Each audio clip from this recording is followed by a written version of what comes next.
reconocida que trabaja en estos temas, y dentro del Colegio de Antropólogos actual es director de actividades científicas y culturales de nuestro querido colegio, así que va a tener la chamba de que todo este evento se repita y además que lo que se ha presentado llegue a ser una gran publicación. Entonces, Javier, sin más, 20 minutos, invitamos a presentar tu ponencia que va a tratar sobre justamente participación ciudadana y Sistema Nacional de Evaluación de Impacto Ambiental en el punto de vista de las empresas de hidrocarburos.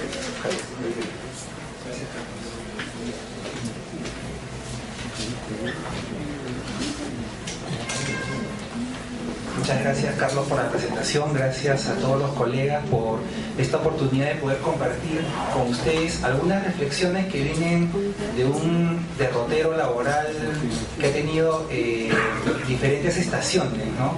He tenido oportunidad de trabajar en la universidad, he trabajado en ONGs, he trabajado en el sector privado hace muchos años, he trabajado en el Estado hasta hace poco, estaba trabajando en el Ministerio del Ambiente, justamente en la dirección que tenía que coordinar el Sistema Nacional de Evaluación de Impacto Ambiental, el famoso CIA, que lo conocemos bien quienes estamos en el tema ambiental y menos me parece quienes están en otros temas, porque como parte de esta reforma del Estado, ¿no?, el tema ambiental en los últimos años se ha puesto en la agenda pública de discusión, ya sea por los conflictos socioambientales que de manera cada vez más creciente hemos estado afrontando, o por el mercado laboral que se ha abierto para muchos colegas que han encontrado, como bien señalaba Marta hace un momento, en las consultoras un nicho laboral bien interesante para poder enfrentar el reto de hacer esta reingeniería del conocimiento antropológico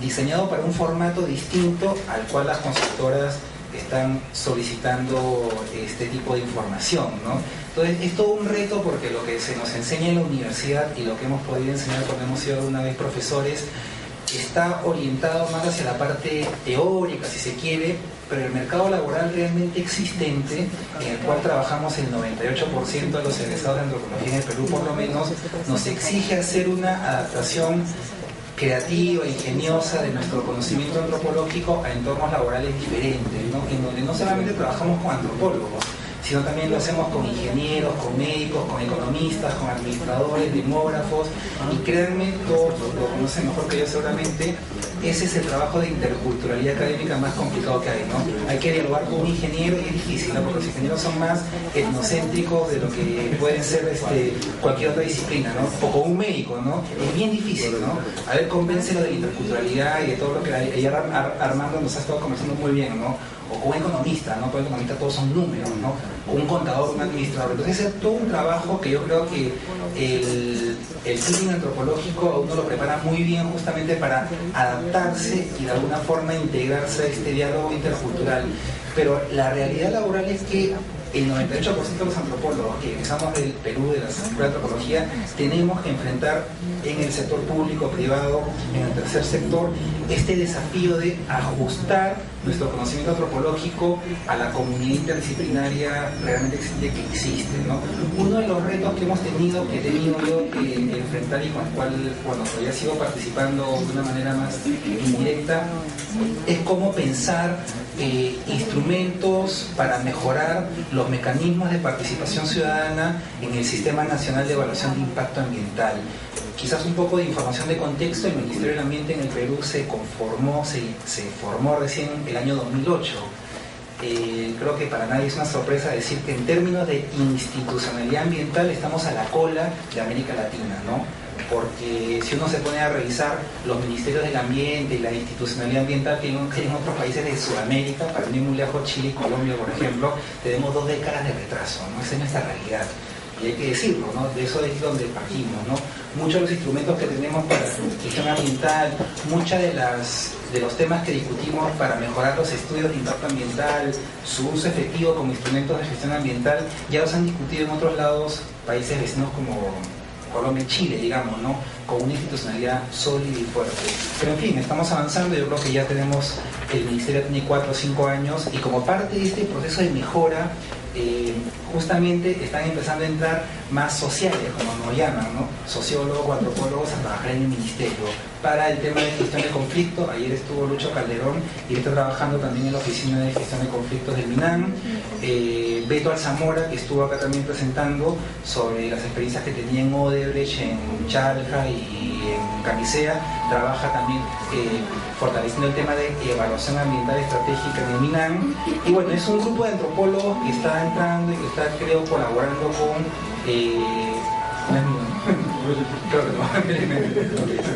Entonces, somos antropólogos que estamos colaborando justamente con lo que es esa visión ese desafío de cómo incorporar mecanismos de participación justamente para que el punto de vista de las poblaciones potencialmente afectadas por un proyecto de inversión pueda mejorar el diseño de un estudio de impacto ambiental. Bueno, vamos avanzando. Quizás alguna información genérica, un estudio de impacto ambiental. El estudio de impacto ambiental, aquí en Perú tuvimos una crisis muy fuerte con el proyecto Conga. El proyecto Conga yo creo que marca un antes y un después en lo que se refiere a el imaginario en lo que es el EIA, ¿no? Antes del proyecto Conga yo me acuerdo que hacíamos talleres por todo el Perú y pocas personas, antes del 2008, ¿no? Pocas personas sabían que era un estudio de impacto ambiental. Luego de Conga todo el mundo sabe que es un estudio de impacto ambiental. ¿Qué es por lo menos el nombre? ¿Qué es lo que es el instrumento? Es un tema más complejo, ¿no? Pero digamos, para profundizar un poco y en resumidas cuentas, un estudio de impacto ambiental es un instrumento de gestión ambiental que es un instrumento complejo. Lo que busca es identificar anticipadamente cuáles van a ser los posibles impactos ambientales que un proyecto de inversión vaya a desarrollar dentro de un entorno cuando se implemente, ¿no? Yo, por ejemplo, tengo un proyecto para abrir un proyecto de sísmica, como el caso de Marte, ¿no? Un proyecto de sísmica de exploración. Tengo que desglosar parte del bosque, tengo que poner cargas de dinamita para hacer la sonda, movilizar personal. Yo tengo que anticipar cuáles van a ser los impactos que todas esas actividades van a generar en el entorno y proponer medidas de mitigación. Es un instrumento complejo de carácter interdisciplinario que del 2000 a la actualidad ha ido implementando de manera más sostenida información social. ¿Por qué? Porque en este periodo de crecimiento de la economía peruana también hemos tenido un incremento de los conflictos sociales de manera más acentuada y más por necesidad que por reflexión propia, se ha llegado a la conclusión de que es importante conocer por lo menos cuál es la característica social de las personas que están en este entorno donde el proyecto se va a implementar. Es ahí donde han entrado el trabajo de los sociólogos y los antropólogos, ¿no? Es un instrumento de carácter estrictamente prospectivo, que lo que busca es hacer una hipótesis de lo que ocurriría jugando con algunas variables, ¿no? Y tiene un componente de participación ciudadana, ¿no? Que es bastante interesante, pero este componente de participación ciudadana es un asunto mucho más complejo y problemático de lo que normalmente se ha pensado, ¿no? Sí, por favor. Bueno, quizás una pequeña matriz para explicar de manera bien resumida qué es lo que busca un estudio de impacto ambiental, ¿no? Identificar los impactos que va a generar el proyecto de inversión y para cada impacto una medida de mitigación, ¿no? Para que sea una actividad sostenible. ¿Sí? Este es un gráfico bien sencillo en donde voy a tratar de transmitir un poco esta idea de la relación entre el proyecto de inversión, el área de influencia, los impactos y las poblaciones que deberían de participar en el proyecto, ¿no? Este es el proyecto de inversión, siguiente. Tiene un conjunto de inputs, insumo, maquinaria, infraestructura, personas, siguientes, para generar un output que es una ganancia, una utilidad, porque es una actividad privada, no es calidad, ¿no? Siguiente. En el proceso se generan emisiones, siguiente, descargas y efluentes, ¿no? Que son parte de los impactos que van más allá del perímetro de la actividad en sí misma, ¿no? Las emisiones van al aire, los efluentes van al agua y las descargas van al suelo, ¿no? Siguiente. Afectan el agua, suelo, aire, la diversidad biológica, las personas, un poquito más antes, Fernando, por favor. Y esto genera, a través de la identificación de impactos, un área de influencia. Este concepto de área de influencia es clave para la gestión de los impactos ambientales, porque nos permite delimitar un perímetro que define de alguna forma un adentro y un afuera. Las personas, los grupos humanos, siguiente, que están dentro del área de influencia, definido por los impactos del proyecto de inversión, son las personas que deberían de participar del proceso del estudio de impacto ambiental. ¿Por qué? Porque van a ser sujetos de un posible impacto que va a alterar los recursos y su misma calidad de vida, y tienen que estar de una forma más directa participando en este proyecto de inversión. Pero este es un tema mucho más problemático, porque en muchos casos los estudios de impacto ambiental, la definición del área de influencia es clara. En muchos casos definen el área de influencia al perímetro de la actividad del proyecto de inversión, con lo cual se invisibilizan los impactos que se generan en el entorno, ¿no? Hay toda una discusión sobre áreas de influencia, directa e indirecta, ambiental o social, que es un tema que yo creo que es parte de un debate bien interesante, que de alguna forma y en algún momento estoy seguro va a tener que alinearse con guías, con manuales, con una normativa nueva en donde se zanje esta discusión. Se están elaborando desde las consultoras y las universidades, ¿no? Y es una discusión clave porque en función a cómo uno delimite el área de influencia, uno puede estar incluyendo un grupo de personas o puede estar excluyéndolas.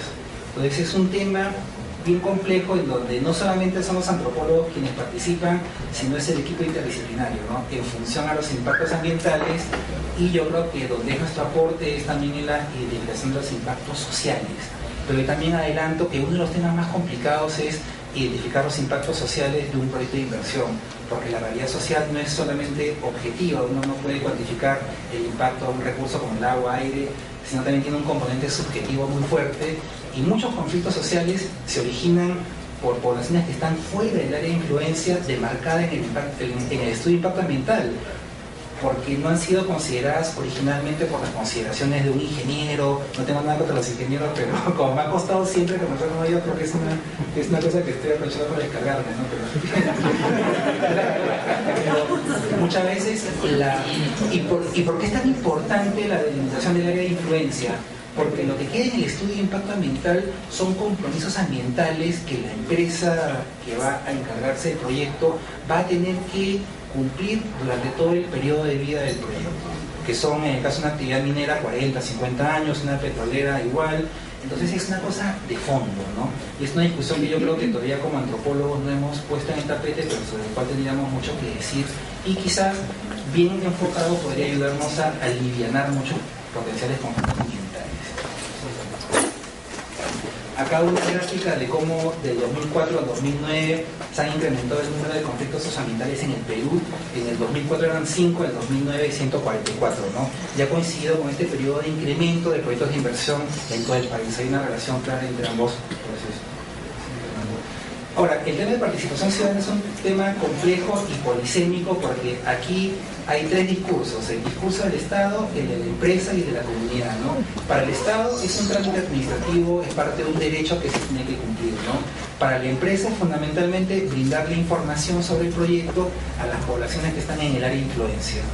Pero ¿qué pasa con las comunidades, no? Las comunidades o las poblaciones locales tienen otro discurso sobre la participación. Para la comunidad es participación popular, ¿no? Es un discurso de la participación más político, mientras que para la empresa y el Estado es un discurso más técnico, ¿no? Más orientado en las recomendaciones del Banco Mundial sobre promover la participación para mejorar la eficiencia de los proyectos de inversión, ¿no? Si se quiere, la participación desde el Estado y la empresa es vista como un instrumento de gestión social para mejorar la eficiencia en el diseño, implementación y evaluación de un proyecto. Pero para la población, la participación es un proceso político en donde uno discute diferentes temas, ¿no? Como donde es un espacio de negociación, fundamentalmente, como lo entienden las poblaciones locales, ¿no? Explíquenle eso a funcionarios del Estado o del sector privado. Es bien complicado, es bien diferente, ¿no? Y es ahí donde hay una interfase estructural en todos los procesos de participación.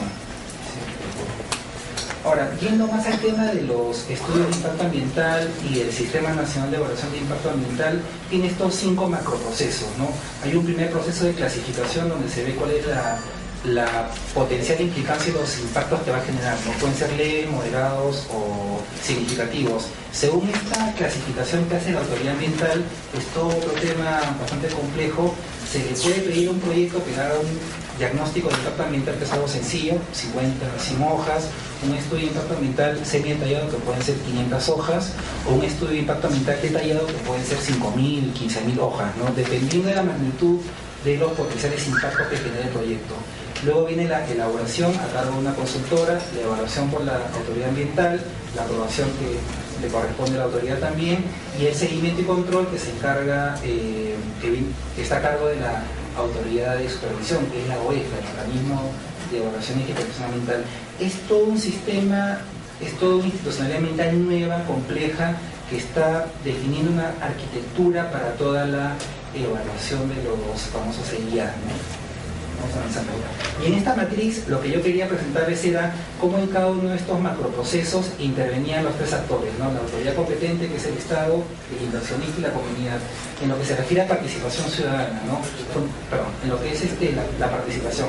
La autoridad competente se encarga de la clasificación, el inversionista a través de la consultora de la elaboración, y el mecanismo de participación ciudadana funciona fundamentalmente en ese periodo, ¿no? Durante la elaboración del EIA. La evaluación corre a cargo de la autoridad competente, la aprobación y el seguimiento y control, ¿no? Entonces, acá tenemos un problema de fondo porque, dada la dinámica y el tiempo del cual dispone la empresa consultora para hacer el estudio de impacto ambiental, también tiene que acotar sus periodos a los procesos de participación, ¿no? Junto con la elaboración de EIA se activan los mecanismos de participación ciudadana, que son también mecanismos que tienen que respetar un periodo corto de tiempo, ¿no? ¿Qué es lo que pasa, no? Se cumple con lo que la norma pide, pero el nivel de calidad de participación es bajo, es fundamentalmente un proceso que brinda información a la población, muchas veces es información demasiado técnica, muy compleja, que no está en un lenguaje amigable y que no lo puede entender la población local. Se les habla sobre pH, sobre estándares de calidad ambiental, límites máximos permisibles. Hay que tener un máster en gestión ambiental para poder entender esos conceptos, ¿no?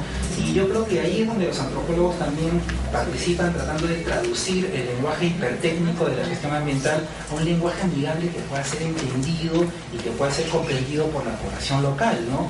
Ese es un punto en donde sí tenemos mucho que aportar, donde se han hecho trabajos interesantes, pero desde la mirada antropológica yo creo que lo vemos con un poco de, ¿cómo decirlo?, como una oportunidad desperdiciada, ¿no? Porque lo que se hace con toda esta gestión es desaprovechar lo que potencialmente ofrece el mecanismo de participación, ¿no? Está muy pensado para el corto plazo. Si por lo menos se estableciera, y es un mal negocio, ¿por qué? Porque finalmente ese proyecto va a convivir con esas comunidades 30, 40 años, y acotar un mecanismo de participación a 2 semanas, a un mes, al periodo de elaboración de ley, que pueden ser 6 meses, en realidad es un mal negocio, ¿no? No se piensa en la posibilidad de establecer mecanismos de diálogo intercultural con las comunidades, que es más de mediano plazo, que implica tener, bueno, profesionales que se encarguen de este proceso de ida y vuelta entre la empresa con las comunidades, y mejor aún, de concertación, en donde hay una visión compartida sobre los mismos intereses. Van a ser finalmente vecinos la empresa con las comunidades, pensando en periodos de largo plazo, 5 o 10 años, ¿no? En donde las comunidades del entorno internalicen la visión de la empresa y viceversa, ¿no? En muy pocos casos, la mayoría de casos de participación se quedan en el nivel más bajo, ¿no? Y son muy pocos los que llegan al nivel medio y al nivel alto, ¿no? Es un tema de visión también sobre las posibilidades, ¿no? Solamente para que se den cuenta de cuáles son los mecanismos de participación que nos están llevando a ese nivel bajo de participación, tenemos talleres informativos, que más que talleres, porque en un taller se hacen cosas, ¿no? Son reuniones informativas, ¿no? Audiencia pública, gestión de información, buzones, entrevistas, encuestas, son muy unilaterales, ¿no? De un sentido a otro, ¿no? Es el Estado o la empresa la que brinda información, pero no son mecanismos para el diálogo y menos para la concertación. Hay que repensar procesos y mecanismos que permitan pasar de este nivel bajo al medio y al alto, ¿no? Bueno, este es un resumen, ¿no? La participación ciudadana, sí, yo sé que hay casos que no son estos, toda generalización a veces es una caricatura, pero si tuviésemos que resumirla es muy formalista, superficial, muy burocrática, administrativa, es vista como un trámite más por el Estado y por la empresa, ¿no? Y en realidad es una oportunidad que se pierde para establecer una buena relación de vecindad entre la empresa o el proyecto de inversión con las comunidades vecinas, ¿no? Hay un malestar en la población, muchas personas que participan en los talleres de participación salen enfadadas porque su punto de vista no está tomado en cuenta. La población confunde la participación con consulta previa, con el derecho a veto a un proyecto, y muchas veces la participación convoca a los actores más institucionalizados, ¿no? Los más organizados, los más visibles, los que tienen mayor capacidad de enforcement, de incidencia en la zona, ¿no? Y se reproducen involuntariamente desigualdades regionales o locales persistentes a través de la participación ciudadana, ¿no? ¿Qué ocurre con lo bueno? Voy avanzando, lamentablemente esto genera exclusiones y se invisibilizan a otros grupos que no son tan fuertes, ¿no? ¿Cómo mejorar finalmente, ¿no? Hay que incrementar el nivel de calidad de la participación, pasar del corto al largo plazo, hay que incorporar la variable intercultural en la participación. Es todo un reto porque hay que conversar con los demás colegas, ¿no? Con los ingenieros, con los biólogos, hay que tener ahí una posición interesante que tenga algo que decir en este diálogo interdisciplinario, ¿no? Y yo creo que es fundamental también ir más allá de la elaboración de leyes y abrir la participación a lo que es la etapa de evaluación y de clasificación. Hay un conocimiento local de la población, toda su vida han vivido en esa zona, y ellos son quienes mejor conocen cuáles son las especies de fauna, flora, el tipo de suelo, uso del terreno que hay ahí, porque han vivido toda su vida, ¿no? Recuerdo comunidades que han venido a decirnos, esta línea base está mal porque acá dicen que hay trucha, no, acá dicen que no hay truchas y yo sigo pescando truchas en ese río, ¿no? Entonces el biólogo ha ido y ha hecho una mala línea base, ¿no? Entonces hay cosas de ese tipo que yo creo que por un etnocentrismo de los profesionales y los técnicos no se están tomando en cuenta, y es un recurso que puede mejorar la eficiencia de la ella mismo, ¿no? Pero no lo estamos viendo, ¿no? Y creo que finalmente, con esto termino, el rol de los antropólogos es de alguna forma deseizar la participación ciudadana, ¿no? El EIA nos pone un formato que nos está llevando a este nivel bajo de participación, y yo creo que la antropología, especialmente a través de la etnografía, nos puede permitir mejorar estos procesos, ¿no? Pero ahí también hay que repensar la etnografía misma, ¿no? Yo estoy de acuerdo con la etnografía clásica, que hay que desarrollarla. La crítica posmoderna ha llevado a la etnografía hacia el giro lingüístico, que yo creo que particularmente es un callejón sin salida, no nos lleva a ningún lado.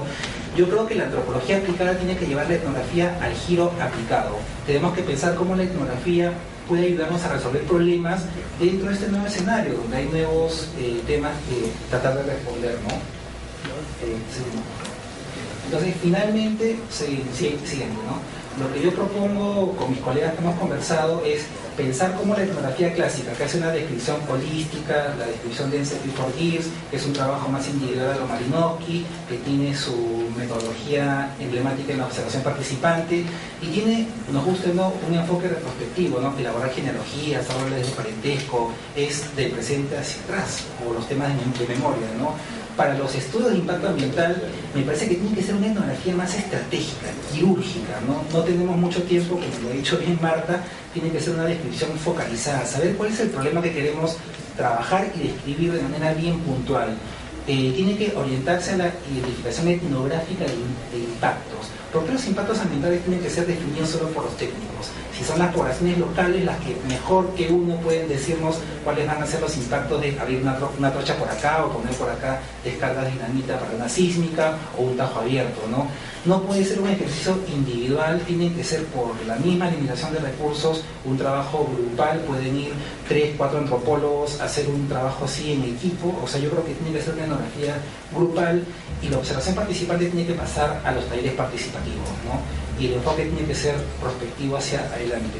Y una última idea, es también pensar que el área de influencia tiene actores que tienen una estructura, tienen vínculos, tienen redes de cooperación, de conflicto, pero esta relación entre lo local y lo no local también está presente acá. Muchos actores locales tienen redes que están fuera del área de influencia, hay contactos con otros otras entidades, partidos políticos, ONGs, grupos de intereses no locales, y parte de lo que debería hacer el trabajo del antropólogo también es hacer una buena caracterización social del área influencia, viendo cómo lo local y lo no local siempre están jugando, ¿no? Especialmente en un mundo cada vez más interconectado.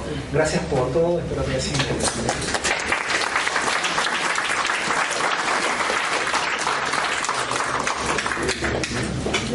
Bien, Javier, muchas gracias, muy interesante. Toda la mañana va a estar dedicada justamente al tema medioambiental y al rol del antropólogo, en todos estos esfuerzos de poder articular lo que son demandas locales con la necesidad de la inversión. Yo les recuerdo que el 60% de los ingresos por exportaciones vienen de la minería de hidrocarburos, y la principal razón de la aceleración, de esa aceleración de esta inversión no solamente es el tema de los precios de los commodities, sino también el tema del conflicto social, que como nos ha explicado Martín Javier.